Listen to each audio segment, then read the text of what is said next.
ក្រៃមានសិទ្ធអ្វីទៅស្រឡាញ់ជីវ៉ាស្បែកខ្មៅសាច់ជាមិនភ្លឺថ្លាផ្សងស្នេហាទាំងមិនមើលខ្លួនធ្វើការក្រោមកំដៅថ្ងៃខោអាវមិនសូវសមសួនដៃបងខ្លីឈងមិនដល់សួនឆ្ងាយរាប់លីម៉ាយធ្វើការយកលុយចូលដណ្ដឹងស្ងួនប្រែជាសូនយកលុយសំសំចងដៃអូនវិញរងចាំអូនវិលមកពីភ្នំពេញតែមកវិញអូនមកជាមួយអ្នកថ្មី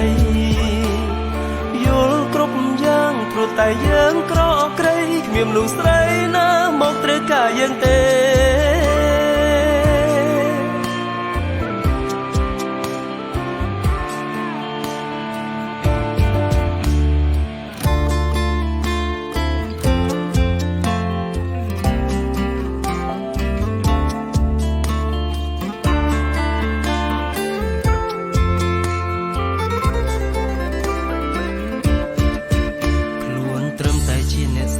ក្រក្រៃ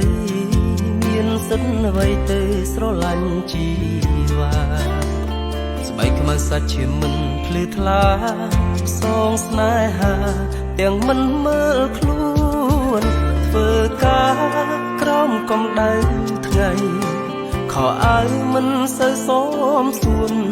ដៃបងខ្លីឈងមិនដល់សួនឆ្ងាយរាប់លីម៉ាយធ្វើការយកលុយចូលដណ្ដឹងស្ងួនប្រែជាសូនយកលុយសំសំចងដៃអូនវិញរងចាំអូនវិលមកពីភ្នំពេញតែមកវិញអូនមកជាមួយអ្នកថ្មី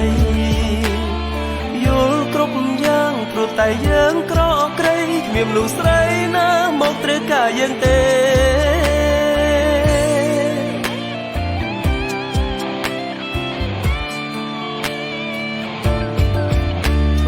ការយកលុយចូលដណ្ដឹងស្ងួនប្រែជាសូនយកលុយសំសំចងដៃអូនវិញ